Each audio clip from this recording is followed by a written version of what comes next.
ऐसे सुख को लेकर क्या करूंगी जिस सुख को प्राप्त करने के बाद जीव आपको भूल जाता है।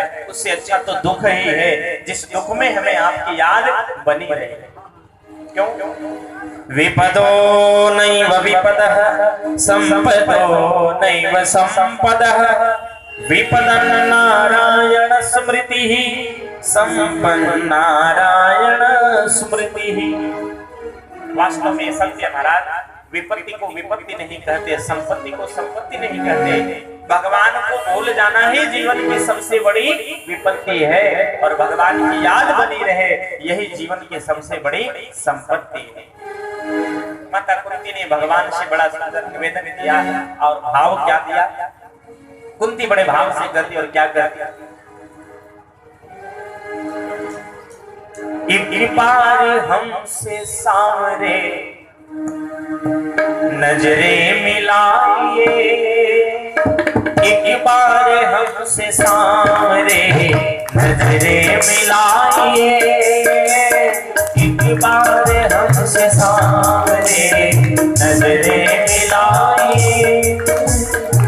नजरें मिला के श्याम जरा मुस्कुराइए, नजरें मिला के आप जरा मुस्कुराइए, एक बार हमसे सामने नजरें मिलाइए।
नजरे मिला के आप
है।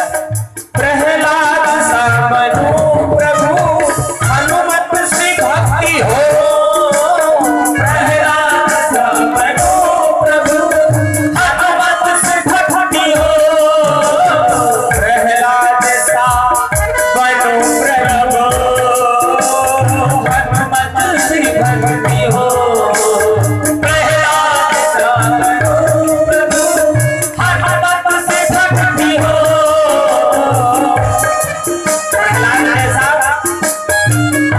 प्रहलाद जैसा जीवन में विश्वास हो। प्रहलाद को विश्वास था खंबे के अंदर भगवान निवास कर रहे हैं। न केवलम में भवतश्च राजन् सवै बलं बलिनां च परेषां। हिरण्यकश्यप ने प्रहलाद से पूछा, प्रहलाद तो जिस नारायण के नाम को बार बार लेता है वो तेरा नारायण रहता कहाँ है? प्रहलाद को विश्वास था कि वो मेरा नारायण सर्वत्र रहता है। संसार में ऐसा कोई स्थान नहीं जहाँ नारायण नहीं रहते हैं। प्रहलाद ने कहा, पिताजी वो मेरा प्रभु इस खंबे के अंदर रहता है। इसलिए हे प्रभु प्रहलाद सा बनो और हनुमान जैसी भक्ति हो मेरे अंदर और भजन जैसा गाऊं। प्रहलाद सा बनो प्रभु, हनुमत सी भक्ति हो। प्रहलाद सा बनो प्रभु, हनुमत सी भक्ति हो। गाओ भजन में झूम के मेरा सी मस्ती हो।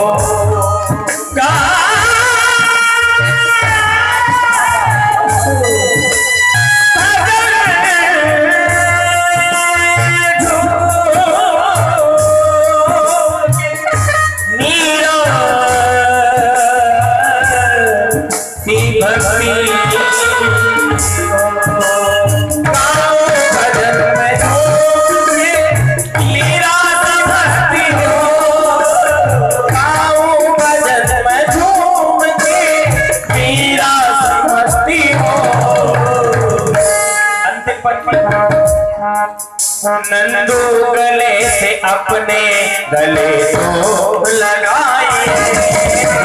नंदू गले से अपने गले को लगाइए। सामने नजरें मिलाइए। एक बार हमसे सामने नजरें मिलाइए। एक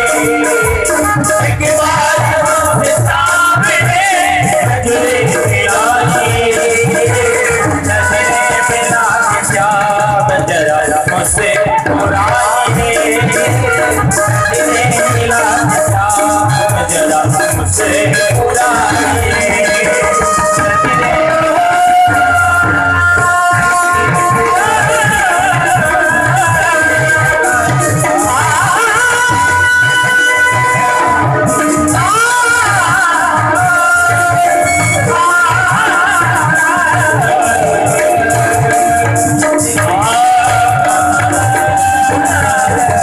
हमसे सामने मुझसे सारे नजरें मिलाइए। नजरें मिला कि श्याम जरा मुस्कुराइए। क्यों?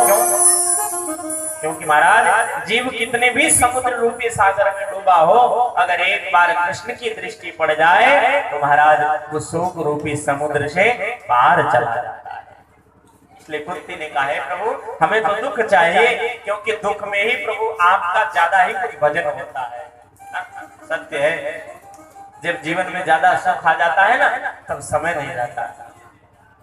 जब कभी व्यापार खूब चलने लगता है ना, तो समय नहीं रहता है भजन के लिए, भगवान की भक्ति के लिए। और जैसे घाटा लगता है ना व्यापार में, तब भगवान की याद आती है, हे प्रभु कृपा करो, व्यापार में बड़ा घाटा हो गया, हे प्रभु कृपा करो, अब तो बेटा सुनता नहीं, बहू सुनती नहीं है। ये महाराज मानव की प्रकृति है। मानव दुख में ही प्रभु को ज्यादा याद करता है, सुख में नहीं याद करता। सत्य है। अगर दुख नहीं आता, कुंती ने कहा है प्रभु अगर मेरे जीवन में दुख नहीं आया होता तो आप हमारी रक्षा के लिए थोड़ी आते, और आज जब मेरे पुत्रों को सुख मिला तो आप जाने के लिए कर रहे हो।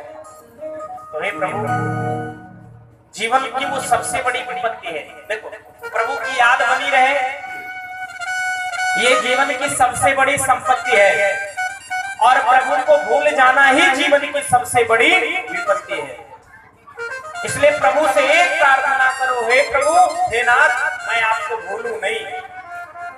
कुंती जैसा वरदान मांगो, प्रभु दुख आवे, भगवान से इतनी प्रार्थना करो, साईं इतना दीजिए जामे कुटुंब समाज, मैं भी भूखा ना रहूं, साधु न भूखा जा। आप तो बस इतना देना कि जीवन में अहंकार ना आने पावे। कभी ज्यादा संपत्ति हो जाए ना तो फिर अकड़ आ जाती है शरीर में, फिर व्यक्ति पहचानना भूल जाता है। कभी कोई पैसे वाला हो जाता तो रिश्तेदारों को भूल जाता है, भाई को भूल जाता है, माता पिता को भूल जाता है।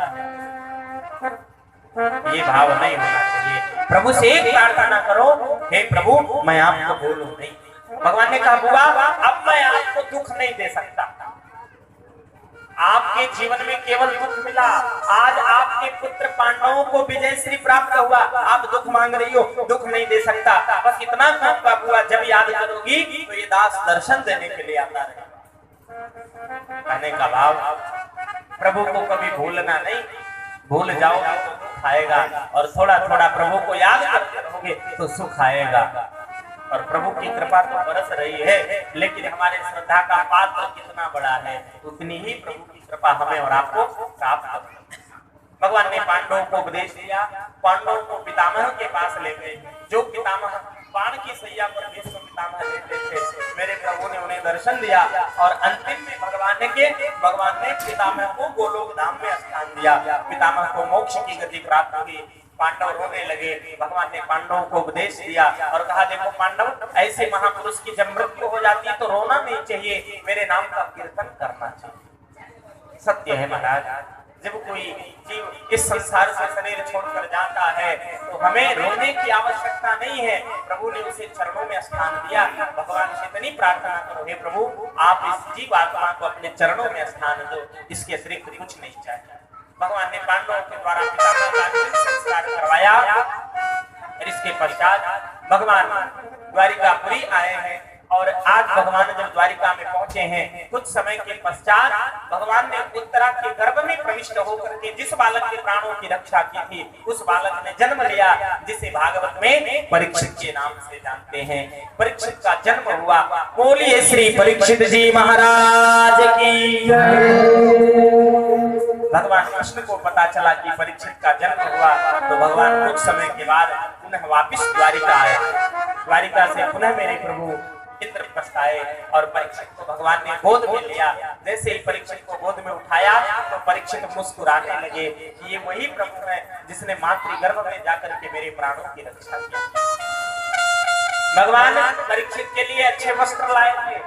बालक जन्म लेता है, किसी के घर, मेहमान के घर, रिश्तेदार के घर, भाई के घर, तो हम वस्त्र लेकर जाते हैं। उसी प्रकार से भगवान अपने उस परम भक्त परीक्षित के लिए वस्त्र लेकर के गए, प्यारी सी टोपी लेकर के गए। भगवान ने अपने हाथ से परीक्षित को पहनाया, मस्तक पर टोपी लगाई। भगवान को देखते ही परीक्षित मुस्कुराने लगे, प्रभु आपकी तो बड़ी कृपा है, आपने मेरे प्राणों की रक्षा की, मेरे बाबा की रक्षा की, और बाबा के साथ साथ मेरी भी रक्षा की। कुछ समय के पश्चात अर्जुन भगवान कृष्ण को पहुंचाने के लिए गए। अर्जुन द्वारिका में भगवान के गोलोक धाम जाने की लीला को देखते हैं। अर्जुन ने देखा अपनी आंखों से कि